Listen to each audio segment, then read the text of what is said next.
Irvington, New Jersey, at a North Anti-Violence Coalition in protest of a sister who was killed 2 weeks ago, a pregnant woman who was killed. The North Anti-Violence Coalition has been in existence for well over 70 weeks, protesting the constant killing which is taking place in black and brown communities all over the country. As you can see, there's been a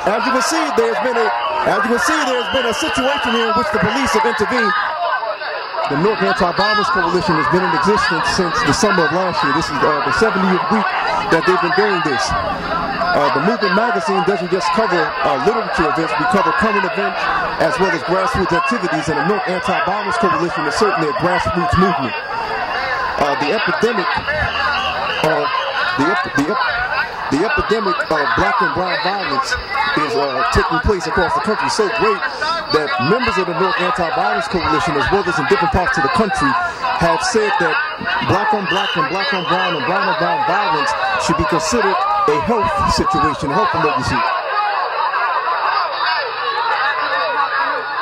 Months ago, we were told that the Irvington Police Department, members of the Irvington Police Department, vamped on the crowd, if you would, and arrested several people unnecessarily. For those of you who are unaware, the North Anti-Violence Coalition has been in existence since last year, and they have been shutting down intersections in the North area for 70 weeks straight in protest to the constant killings that have been taking place between black and brown people across the United States. They have stated that the concept of black on black crime and black on brown crime be considered a national health pandemic or a national health emergency. Right now we are standing in front of a mural by slain woman, Miss Salina Baines.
Trying to create peace in the street. We definitely do. We always do.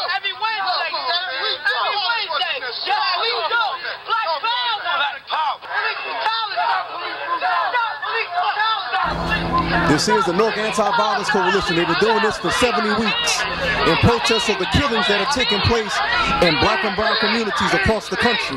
They've been consistent at it. As you can see, in some situations, the local police department has not been as cooperative as they should be.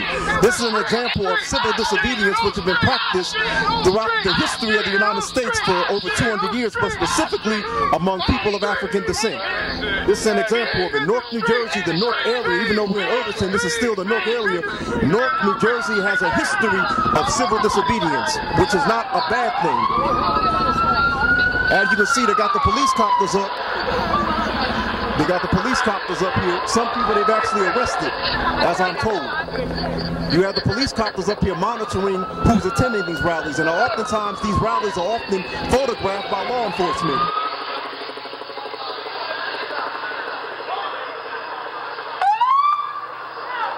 Welcome back to the Movement Magazine. I'm here with Miss Charlene Fields, who was a part of this evening's protest demonstration in Irvington. She's affiliated with the Newark Anti-Violence Coalition, and she reportedly was assaulted by the Irvington Police. During this demonstration, several witnesses say that members of the Irvington Police Department had unjustifiably assaulted the demonstrators of the Anti-Violence Coalition. This took place just hours ago. Ms. Fields, can you please describe what happened? By the way, she was arrested and allegedly assaulted by the Irvington Police. Ms. Fields, would you please describe what happened?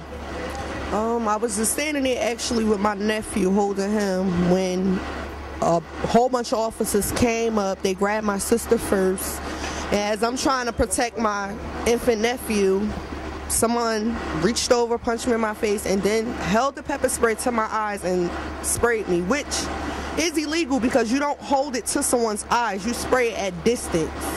And you know, they threw me on the ground first. Then they put me in cuffs. I hit my head on the ground. They picked me up and they took me to the cop car. As I keep asking them to please call an ambulance because I couldn't breathe because I'm asthmatic, no one did anything. Were you in any way resisting arrest, ma'am? No, I wasn't. Were you accused of it? Yep, I was accused of resisting, assaulting an officer, and being in the middle of the street when I never was in the middle of the street. I was always on the sidewalk. Never went in the street at all, besides when they threw me on the ground. Now, how long were you locked up for? About 3 hours, 3.5, 4 hours probably. Now have you been, are the charges sticking with you? Have they been dropped, or what's going to take place after this? The charges were not dropped. They actually charged me with resisting, assaulting an officer, and inciting a riot, or whatever they call it. Now, ma'am, you and your mother have stated that your faces, I can actually see that your face is somewhat puffy, swelled up. Do you mind if our cameraman zooms in, and if you can just kind of identify where you were, like swollen areas, or? Okay, I mean, you're gonna zoom in right now. Just briefly, this area here seems to be a little blackened. Yeah, over here is where I was hit. That's where I was struck at. Now, what about the pepper spray? The pepper spray was sprayed from this angle. It was cops all around me. So whoever was on this side sprayed the pepper spray. Whoever was on this side is who hit me. And I was asking you that because your eyes do look slightly red, teary. It doesn't look like you were just crying. It looks like you had an irritant in your eyes. Yeah, I did. It was really, it's still painful. Okay. Well, Ms. Fields, we do appreciate your time. We do appreciate it. Thank you for giving the Movement Magazine that exclusive. We'll be back right after this.